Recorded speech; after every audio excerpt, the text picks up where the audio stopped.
आज जो Malegaon bomb blast का फैसला आया है और साध्वी प्रज्ञा सिंह ठाकुर, कर्नल पुरोहित, ऐसे 7 आरोपियों को आज बाइज्जत बरी कर दिया गया है, निर्दोष मुक्त कर दिया गया।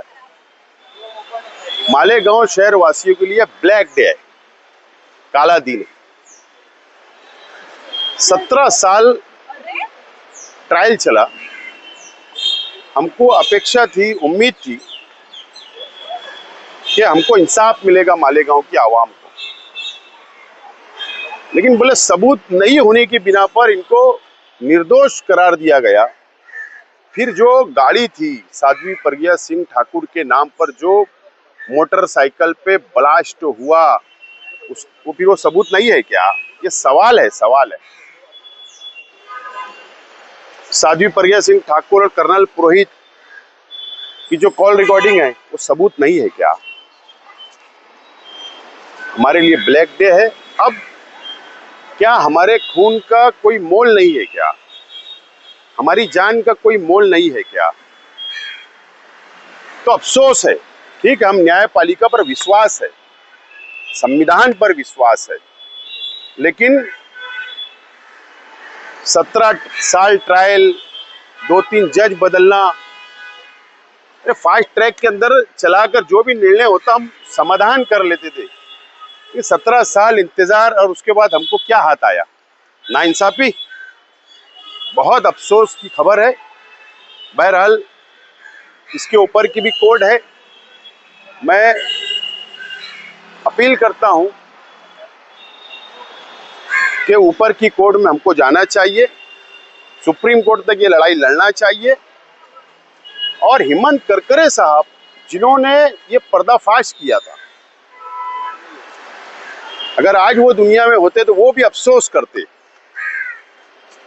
कि ये कैसा फैसला है, कौन सा न्याय है। इससे ज्यादा आज हम क्या बोल सकते हैं? लेकिन हमारे शहर के लिए के साथ नाइंसाफी हुई, ये अफसोस की बात है। क्या आपकी पार्टी या फिर आपकी माइनॉरिटी डिफेंस कमेटी इसको लेकर आप क्या सड़कों पर भी उतरेंगी? इसका एहतजाज दर्ज किया जाएगा क्या, या इसकी लड़ाई जो कोर्ट के साथ साथ रास्ते की लड़ाई बनाई जाएगी क्या? अभी कोर्ट का फैसला आया है, पूरा ऑर्डर आने दो, उसके ऊपर हम हमारे लीगल टीम को लेकर बैठेंगे और उसके अंदर क्या रास्ता निकल सकता है, कि रास्ते की लड़ाई या कोर्ट की लड़ाई, इसके ऊपर बाद में हम डिसीजन लेंगे। मुंबई ट्रेन सीरियल ब्लास्ट में जो हाईकोर्ट का फैसला आया तो राज्य सरकार ने इमीडिएट दूसरे ही दिन सुप्रीम कोर्ट के अंदर अपील करके उस पर स्टे लिया। राज्य की सरकार और केंद्र की सरकार अपने आप को हिंदुत्ववादी सरकार बोलती है, लेकिन संविधान तो एक है, संविधान तो सेकुलर है। अब मेरा सवाल है कि राज्य सरकार और केंद्र सरकार क्या सुप्रीम कोर्ट में साध्वी प्रज्ञा सिंह ठाकुर और कर्नल पुरोहित और इन 7 लोगों के खिलाफ में अपील करेगी क्या? अब ये देश जानेगा आप संविधान को मानते हो, क्या आप हिंदुत्व को मानते हो, या हिंदुत्व की सरकार के नाम पर जातिवाद फैलाना चाहते हो? 2008 में बम ब्लास्ट होने के बाद उस वक्त के एटीएस चीफ हेमंत करकरे साहब ने जिस तरह से इंक्वायरी की, साध्वी प्रज्ञा सिंह ठाकुर, कर्नल पुरोहित और इसी तरह मुल्क में एक भगवा आतंकवाद है, वो कहीं ना कहीं मुल्क के सामने लाया गया।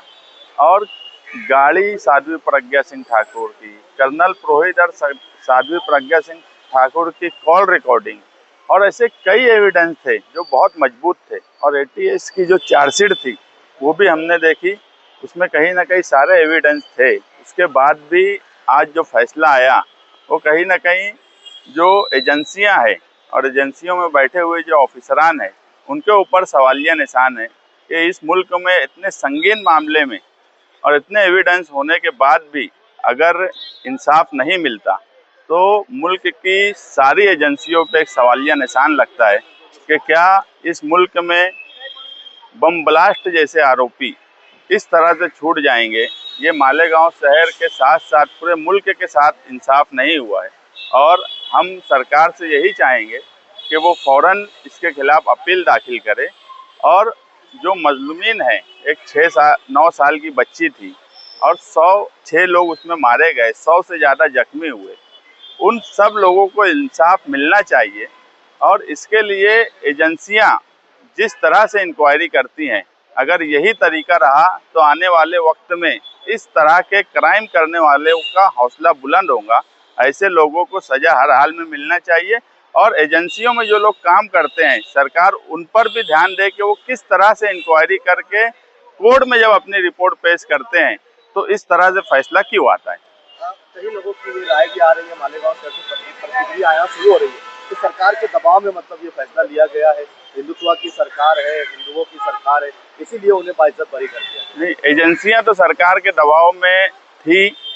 एनआईए जब अपने हाथ में ये मामला ली, उस वक्त से ही हमको लगता था कि कहीं ना कहीं वो सरकार के दबाव में है। फैसला या कोर्ट के मामले में तो मैं नहीं बोलूँगा, मगर एजेंसियां जो थी वो बहरहाल सरकार के दबाव में थी।